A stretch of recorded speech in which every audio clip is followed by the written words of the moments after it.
Hey guys, what's up? It's Joy. Thanks for joining me again. Hope you all had an amazing holiday weekends. I was in Miami with my family. Great time. Got a little sun in, which is nice, and got to hang with the kids.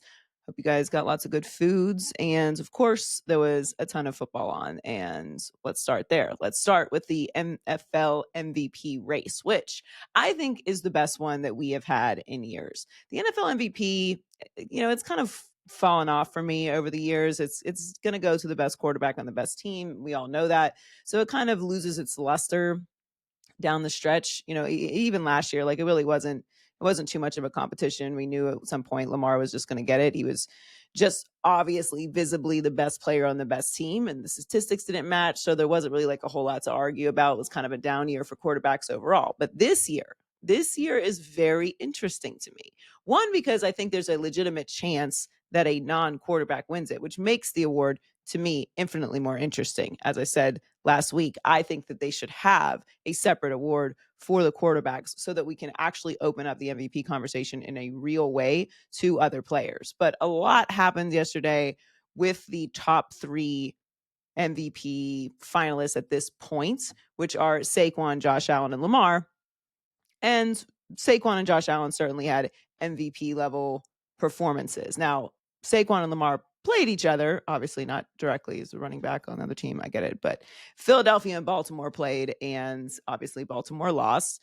But the three of them are really separating themselves from the rest of the league. And down the stretch, I think it's going to get really tight and really interesting. Saquon leads the NFL in rushing, almost 1,500 yards, 1,499, and scrimmage yards, and 1,766 all purpose, and is tied for second in total touchdowns. Obviously, Philly beat Baltimore 24-19 yesterday, and he looks spectacular as he always does. It's just very obvious that as good as Jalen Hurts is playing, he had a rough start to the season, but since he's corrected the turnovers, it is playing well. It's just very obvious that this offense and this team is going through Saquon. So I don't think that Jalen Hurts' play is taking away from Saquon's MVP race. Lamar Jackson leads the NFL in total yards. Obviously, like I said, they lost to Philadelphia, so I do think that takes him down a notch. And then Josh Allen was just have a day, Josh Allen. Last night, he became the first quarterback in NFL history with a passing, rushing, and receiving touchdown in a single game. He's also second in QBR. Right now, I think it's between Saquon and Josh Allen. Could end up being like the Brett Favre, Barry Sanders 97 year, Peyton Manning, Steve McNair in 2003 when there was a tie. But obviously, there's still more games to play, and we'll see who ends up separating themselves, because I think that people would probably flip out if they did do a tie, especially if it was a non quarterback and a quarterback. That would just cause a whole different level of arguments, probably amongst the players in the NFL as well. But as it currently sits, it's Allen, Saquon, Lamar in the MVP odds. I would switch Saquon and Josh Allen, but splitting hairs if you don't, because obviously Josh Allen had a great performance yesterday as well. And for me, Josh Allen this year was really primed for the MVP in a way that he hadn't been in many years, because every single year we talk about Josh Allen going into the season as have the potential to win the MVP. He always has one of the highest odds to win the MVP, but he turns the ball over a lot. He can be very sporadic. The Bills have habitually underachieved in the postseason, and voters tend to remember things like that, even if this is a regular season award. But this year, to me, he had two things working for him. One, if he corrected the turnovers, it was going to absolutely separate them in the league, which he's done.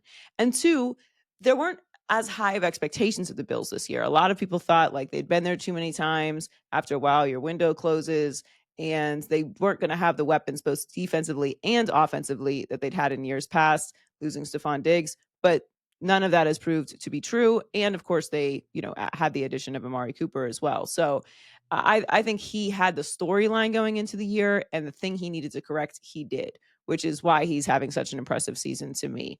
Now, of course, all these teams are all contenders as well, but the Eagles and the Bills, I think, are a step ahead of the Ravens right now. The Ravens have some kind of difficult losses, and of course, going head to head with Philly and losing yesterday doesn't help them either. But I think it's going to be so interesting and fun to watch down the stretch. It's really going to be tough if Saquon does end up breaking Eric Dickerson's single season rushing record. But either way, I'm intrigued for the first time in many years about how this is playing out. We're getting really, really high quality play from our best players, which is what I like to see. I don't like to see teams struggling. And speaking of teams that I don't like to see struggling, is the Pittsburgh Steelers, and they're not. They are legit contenders. It is so nice to have them back in that conversation and it not just be about, oh, they're not going to have a losing season. They never have a losing season. They're always well coached. They always have good culture. They always have good players. But to finally put it together with a quarterback, like, thank you, Russ. We did a bit on the show about what I'm most thankful for this year. I am most thankful that Russell Wilson is not washed because, man, having the Steelers in a position to actually go and contend in the postseason as opposed to just appearing is so lovely. And the world is right when that's happening. They beat the Bengals 44-38 yesterday. The 38 I don't love very much, but look, Joe Burrow is going to put up points. But Russell Wilson had 414 yards. It's the second most of his career. His third 400-yard game. They're 5-1 under Russ. They're averaging the second most yards and the sixth most points over those 6 games. And of course, their defense, while it wasn't their best performance points-wise yesterday, they do rank 6th in points allowed and 7th in yards allowed, and they have the most forced takeaways in football. And that is really the part to me. When you are giving an offense that can score extra possessions, that is just going to win you so many games. And having TJ Watt and that defense be as destructive as they are at any given moment to take the ball away, which they did a lot yesterday against Cincinnati, it's just the one thing I will say, though, and Tomlin did address this, he talked about George Pickens. He said he's got to grow up, man. This is an emotional game. These divisional games are big. He's got a target on his back because he's George, and you understand that, but he's got to grow up, and he's got to grow up in a hurry. Those extra silly things, like, listen, I love emotions. I love celebrating. I'm not anti-fun guy. I think I'm pretty obvious about that, but you can't lose a game because of one of these mental errors. And when it gets down to the wire, that's the type of stuff that will put you in a position to lose. It's undisciplined. It's got to stop. Like, be a personality, have your fun, celebrate, do whatever you got to do. But like the fight at the end of the game, he's fine for, like, it's just stuff. Like, it's always stuff. It's the celebrations, the punting the ball. It's like, enough. Like, do your celebrations. All right, have your fun. But this is a championship level team, and I'm glad that Tomlin addressed it because he's right. This is not, those type of things are going to catch you in the postseason, and it just cannot happen. Speaking of the Bengals, before we move on, down bad. Listen, I am a huge Joe Burrow fan. I think he's one of the best quarterbacks in the league. Everyone's going to try and blame Joe Burrow for this. And look, when you make the most money and you're the franchise quarterback, you do deserve blame. Although I don't think that game was on him at all yesterday. The Bengals are going to need to be really aggressive this offseason, or I could see Joe Burrow eventually getting frustrated with this team and leaving. He leads the NFL in all major categories. He would be the clear MVP if his team wasn't playing so bad, and the defense is awful. They're allowing the second most points in the NFL. So obviously everyone's going to default to blaming Joe Burrow. No, he's not as good as he was, and da, da, da.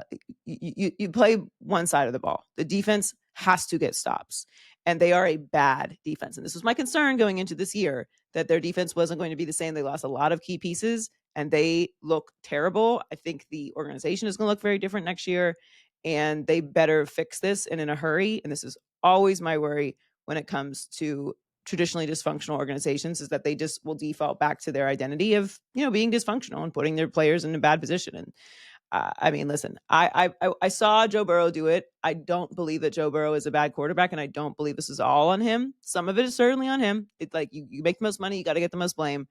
But like, we can see that what's going on with the Bengals, and that organization is going to need to fix it next year because their season is over. Speaking of seasons being over, I'm just killing the transitions today. Christian McCaffrey, likely out for the year, suffering a PCL injury. They lost 35-10 to the Bills in a snow game where the Bills looked brilliant, and the 49ers season is cooked. And this is why it's so important to take advantage of opportunities. Sunday night was McCaffrey's 4th game since he came back from his bilateral Achilles tendonitis. And that kept him out for most of training camp. And all of the first 8 games, you get him back. He plays 4 games, and now his season is over. Obviously, Ayuk, Hargrove already out for the season. Debo's missed time. Nick Bosa, Trent Williams, George Kittle, and this is why the 49ers are so frustrating to me, because I think Kyle Shanahan is a great coach. I think John Lynch is a great GM. Their postseason success and their consistency would tell you that is true. But you have to capitalize on the opportunities that you have when you have them, because things change quickly. And the 49ers play a very physical style of ball. They always have injuries, but they have been healthy, particularly last year. And that's why you have to win when you're there. That's why we separate the difference between getting to a Super Bowl and winning a Super Bowl. That conversation to me is everything. It is incredibly hard to get to a Super Bowl, and you deserve credit for that. But it's not the same as winning, and that margin of difference can make the difference for the rest of the time that the team is together, because we're talking about windows closing. What does it look like? Debo talked about this at the beginning of the year, that they needed to capitalize on what they had going on, and because a couple key injuries, and it's over. They'll miss the postseason for the second time in 6 seasons. They have 2 Super Bowl appearances, 2 NFC Championship games. They've been one of the most successful postseason teams in the league, minus actually winning a Super Bowl. They've got Brock Purdy to pay next year, Debo Samuel, George Kittle, Javarius Ward. This team is not going to look the same. You can't pay everybody top money. Brock Purdy this year, I understand he was injured and like the whole things, but like he wasn't able to overcome all of those injuries. And while he has been completely himself, they needed more from him. And that's the question when you pay a quarterback that kind of money. What are they going to look like without their weapons? Well, Brock Purdy looks the same, but the team is losing. So that means he needs those big time weapons around him, which everyone needs weapons for sure. But you also need to be able to elevate as a quarterback. And now they've got to pay him. What do? Do you reset the market with Brock Purdy because he went to an NFC Championship game in a Super Bowl? I don't know, but it seems like it's going to get really sticky for the Niners. There's going to be a lot of really hard conversations. And again, I wouldn't I would not fire Kyle Shanahan. I think he would get hired immediately. The Bears would love to pick up Kyle Shanahan, which we'll get to in a minute. But I do think that I hate saying it's possible that they're never going to get back there, because Kyle Shanahan has done it so many times. But man, like, to keep a team like this together is really hard. And guys get older, and guys need to get paid. And then you pay the wrong person, or you pay someone and they get hurt. Like, the window is small and other teams are getting better. And that is the whole point, is when it's all working, when it's all coming together, when you have the opportunity, you have to close the deal, because you don't know what it's going to look like and how it's going to go year to year. And this is an example of that. This was a team that we absolutely expected to be in the NFC Championship game or in the Super Bowl again. And that ain't going to be the case. And while they're struggling, other teams are getting better. So it really is, I don't know. It's hard for me to see what the future looks like for the 49ers. What does the future look like? Okay, so I warned you about Kirk Cousins. Kirk Cousins. He is a problem, and he is reliable in the worst way. 4 picks in a game for Cousins since 2014, and he tied for the most in a game in his career. They lose yesterday to the Chargers 17-13. Listen, one thing Kirk Cousins is going to do is he's going to turn back into Kirk Cousins, and he is going to make a lot of money while doing it. And that is what he's done. He's not thrown a touchdown in 3 consecutive games. He never had back-to-back games without throwing a touchdown pass since becoming a full-time starter in 2015. He leads the NFL in interceptions with 13 and giveaways with 15. And of course, they owe him a shit ton of money. He signed this offseason to a 4-year, $180 million deal with $100 million guaranteed. So he's going to get $100 million for this. They really can't move on from him this offseason because his dead cap hit is $65 million. Now, obviously, they did draft a quarterback in Michael Penix, and they were planning on developing him. And I get it. Like, I love the plan. All right. But when you pay somebody a bunch of guaranteed money, you have to keep them there as that player develops. I've seen guys move on. I mean, Russ is getting paid a ton of money by a team that is not employing him right now. It does happen. But man, this is my thing with Kirk. It's like, he's just gonna do Kirk like things.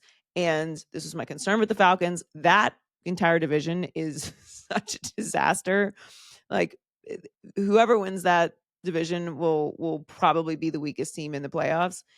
But I'm befuddled by how he continues to get paid this kind of money for these type of performances. It's like every year. I mean, but I also respect it. So I'm so conflicted because I respect somebody getting a bag. I really do. And if you can convince people to continue to give you bags for just completely mid performances consistently, like, good on you. But yeah, I don't know what you do with that. That was just like a prime Kirk Cousins day. So we're going to dial it back a little bit to Thanksgiving. Wanted to start with the recent stuff, but I got to get into the Chicago Bears. So obviously, we all watched the end of that game, and it was consensus that it was malpractice and that the Bears needed to fire Matt Eberflus. That was a tragic way for that game to end.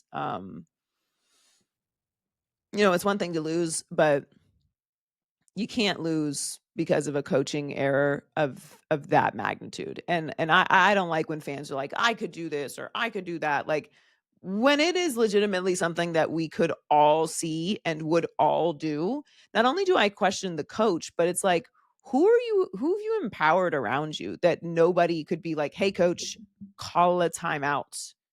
Hey coach, that's not what we need to do here. And you not listen to them. Like, I understand head coaching an NFL team is a very difficult job to do. And I am not somebody who calls for people to be fired. But when you are failing this terribly with the stakes as high as they are with the number one overall pick in Caleb Williams, and you have an opportunity to like really tone set with a huge win, you got to do that. And they've lost 6 one-score games this season. His career record in one-score games was 5-19. That's the worst record in NFL history. He's the first coach in Bears history to be fired in season, and he's been fired with the 3rd worst coaching record in franchise history. So, and like, look, Justin Fields is winning games with the Steelers, so you can't really blame it on Justin Fields. And it's not Caleb Williams' job to make sure that the Bears are tight at the end of games, even if he's a rookie. So that was a very obvious choice to let him go after that tragedy. Got to be frustrating if you are a player to be in that situation, especially with the expectations, which I thought were ridiculous, but expectations nonetheless. Now, of course, the conversation is now going to turn to who should they hire. I personally adamantly feel that they should hire a offensive-minded coach who preferably has previous head coaching experience, because they not only need to develop Caleb Williams, they not only need to shift this to a program and a culture, but they have to change the entire identity of the Bears organization. That's a lot to ask from a young quarterback and an inexperienced coach. My preference would be a coach that has prior head coaching experience, so he knows actually how to do the job. And please hire an offensive coach. Like, I am not anti defensive coaches. I think great defensive coaches. Mike Tomlin is a defensive coach. He's an incredible coach, Hall of Famer, number 2 only right now to Andy Reid, because Andy Reid has more Super Bowls. Okay, but his is a young quarterback who needs to be developed. Please hire an offensive coach. There's rumors about Cliff Kingsbury, Mike Vrabel, Lions offensive coordinator Ben Johnson, who I think will get a job this year. Lions defensive coordinator Aaron Glenn, who also deserves to get a head coaching job this year, and there will be plenty available. Bills offensive coordinator Joe Brady, and then also Notre Dame head coach Marcus Freeman has also been rumored. I would love to see Marcus Freeman get an NFL head coaching job. As I've said, my criteria would be an offensive coach who has prior NFL head coaching experience. There are going to be lots of jobs available, and all of those guys are deserving, but I would put somebody in the position who already knows how to coach an NFL team and doesn't also have to have that learning curve as well. And finally, we'll wrap it up talking about my Dolphins. All right. I saved the worst for last. The Dolphins losing the Packers on Thanksgiving 30-17, and they are unserious as hell. I mean, I've I've got to be honest, I'm a very lucky woman. I was born and raised in Pittsburgh, Pennsylvania, so I have the pleasure of naturally being a Steelers fan, but obviously I have deep allegiances to the Miami Dolphins, and I love the Miami Dolphins very much. But come on. I don't want to hear about the cold. I don't give a fuck about the cold. I don't want to hear about it. I'm so tired of hearing about the cold. It is a fall winter sport. You're going to play in the cold sometimes. It cannot be an excuse. What do you mean? You just can't play in the cold? I genuinely do not know what that means. You play an outdoor winter sport. It's going to be cold sometimes. And why does it never affect the other team? Oh, because they're used to being in the cold. Sure, cool. Well, that can't be so much of a disadvantage that you can never win in the cold. And that's literally where they are. People are calling for Mike McDaniel's head, which I think is a little premature, but the reality is they are just not good enough. They're 16th in offense and 14th in points allowed. They'll be missing the playoffs for the sixth time in 8 years. Jordan Brooks called the team soft. He said, I thought we were soft. Simple as that. I thought we were soft today. I don't know if guys were too cold. I don't know if that's what it was. I feel like the elements played a part in how we played as a group, and that was the result of what we got. I'm done hearing about the weather. I don't want to hear it. That's the seventh straight loss when the temperatures at kickoff were below freezing. I don't care. Like, you play a winter sport. Don't play a winter sport then. I understand it's cold. I'm sitting here in my nice cozy apartment. I understand that. But that is a part of the sport. So to use it as an excuse, to me, is just maddening. Like, build a team that can travel in the cold. Build a team that is defensive forward, that runs the ball with aggression. Like, you cannot build a finesse team. And if that is the case, then the Dolphins just should never be considered contenders, because the reality is you're going to have to play in the cold at some point. You play in a division with the Jets. Hello? New England, Buffalo. Those places are cold. You're going to have to play there. 100% you're going to play in the cold.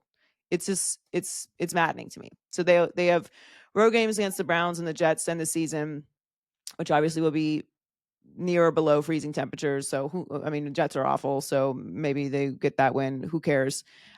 I don't know how they get much better. They're only one of only four teams that are currently sitting over the cap entering next offseason. The Saints obviously have a disaster of a situation, the Browns and the Seahawks. So I don't know how they get better. I don't know how they shift from this. And I don't know how I can even take them seriously when the excuse is always, it's just too cold.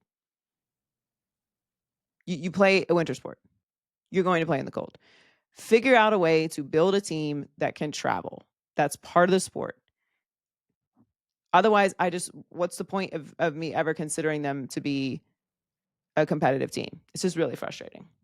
But anyway, hope you guys had a great holiday and that your team won and you got some good time in with your family, your friends, or whatever it is that you did, and are ready for the Christmas season. Mariah is going to be everywhere you go, so get ready to hear All I Want for Christmas Is You. I'm going to set up my Christmas tree tonight, so very excited about that. Get in the holiday spirit. But thanks for hanging out with me. Make sure you leave your comments, subscribe, like, share. We get to the comments on Thursdays, so love hearing from you guys, and have a great week.